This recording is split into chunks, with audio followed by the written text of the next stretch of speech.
वालेकुम व्यूवर्स, क्या हाल है आपके। जहाँ रहे खुश रहे आबाद रहें। आज मैं अपने किचन में बना रही हूँ चिकन जलफ्रीज़ी। और उसके लिए क्या क्या चाहिए, ये मैंने चिकन लिया है 1.5 किलो, बोनलेस है। फिर उसके बाद मुझे ये अदरक चाहिए, तकरीबन ये 1 चटांक अदरक होगी, ये मैंने लंबाई में काट ली है। और ये हरी मिर्चें हैं 3-4, ये मैंने 3-4 काट ली हैं, 4-5 होंगी। और ये गरम मसाला 1 चम्मच, लाल मिर्च 1 चम्मच, और 1 चम्मच ये नमक है। और ये कश्मीरी लाल मिर्च है, 1 छोटा चम्मच है। ये तेज़ नहीं होती, ये बस कलर के लिए होता है, रेड करने के लिए। और ये 2 चम्मच मैंने लिए है टमाटो केचप, ये फ्लेवर के लिए लिया, आपकी मर्ज़ी आप डालें या ना डालें। और ये 2 अदद प्याज हैं, ये मैंने चॉप कर लिए हैं। और आजकल प्याज भी रेड आ रहा है, ज़रा नहीं अच्छा प्याज आ रहा आजकल। ये धनिया है गार्निश के लिए। और ये टमाटर हैं, 3 पाउंड तकरीबन टमाटर हैं। इसमें जलफ्रीज़ी में टमाटर ज़्यादा डलते हैं। चले आए शुरू करते हैं। ना इसमें हल्दी डलती है और ना इसमें लहसुन डलता है, सिर्फ अदरक और प्याज। 2 चम्मच घी डाला है कढ़ाई में।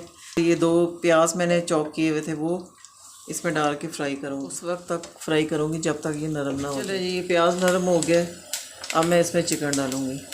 इसको लाल नहीं करना, बस नरम करना है प्याज को।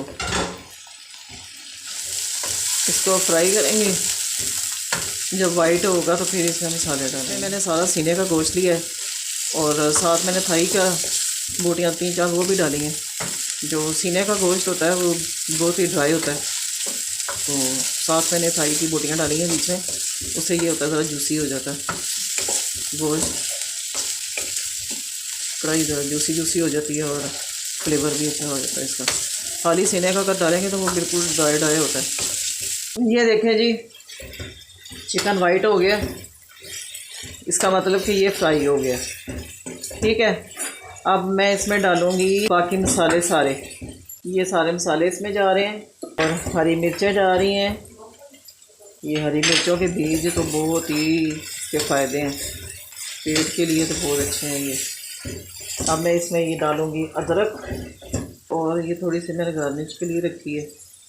बाकी सारे इसमें क्योंकि लहसुन नहीं डलता, अदरक ज़्यादा डलती है। टमाटर का पेस्ट डालने लगी हूँ। आप वैसे भी चॉप करके डाल सकती हैं, लेकिन पेस्ट डालने से ये फ़ायदा होता है कि ये जल्दी इसका ना ग्रेवी तैयार हो जाती है, उसका ज़रा टाइम लगता है। अब ये टमाटो केचप भी पड़ी थी, ये भी मैं साथ ही डाल। इसका पानी खुश्क होगा। पेस्ट डाली थी मैंने चिकन में, तकरीबन ड्राई हो चुकी है, खुश्क हो चुकी है। ये हमारी ग्रेवी तकरीबन तैयार होने वाली है। ये इटालियन डिश है जलफ्रीज़ी। ये 30-32 साल पहले मैंने ये इटालियन डिशेस का कोर्स किया था, तो उसमें ये जलफ्रीज़ी बनाई थी मैंने। तो उस वक्त जलफ्रीज़ी इस तरह ही बनती थी। अब तो जो ज़माना गुजरा है तो अब चेंज होने शुरू हो गई हैं चीज़ें। तो अब तो शिमला मिर्च डाल देते हैं, अंडे बॉयल करके वो डाल देते हैं उसको नई लुक देने के लिए। जो बेसिक जलफ्रीज़ी की रेसिपी है वो यही है। अब इसको थोड़ा सा भून लेंगे। तकरीबन हमारी रेसिपी तैयार हो गई है। लाइट चली गई है तो आपको नज़र आएगा लाइट थोड़ी कम हो गई है। जलफ्रीज़ी तैयार हो गई है। अब मैं थोड़ा सा छींटा लूँगी पानी का, फिर इसको थोड़ा पकाऊँगी।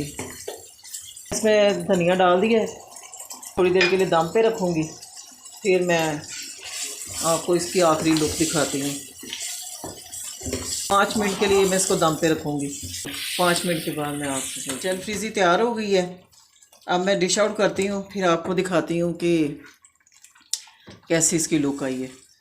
इतनी अच्छी खुशबू आ रही है इसकी, मेरा दिल कर रहा है कि तंदूर की रोटियाँ हों और मैं खा लूँ अभी। ये देखिए, अब मैंने इसके ऊपर अदरक की गार्निश कर दी है, साथ हरा धनिया की भी। ये देखिए, हमारी खूबसूरत प्यारी सी जलफ्रीज़ी तैयार हो गई है। आप मेरे तरीके से जलफ्रीज़ी बनाएंगे तो बहुत मज़े की बनेगी, और इसी तरह की आपने बनानी है। इसमें टमाटर जो है ना, टमाटर ज़्यादा डलते हैं। अगर आपके पास 1 किलो चिकन है ना बोनलेस, तो कम से कम 3 पाव टमाटर तो लाजमी डलते हैं। और आधा किलो अगर बना रहे हैं आप, तो फिर आधा किलो टमाटर। 1 पाव बनाते हैं चिकन का तो 1 पाव टमाटर। ठीक है। अगर आपको मेरी ये रेसिपी पसंद आए तो सब्सक्राइब करना है और लाइक और शेयर करना है। इसके साथ ही मुझे इजाज़त दें। अल्लाह हाफिज़। मेरे मुंह में बहुत पानी आ रहा है, मैं तो बस खाने लगी अभी।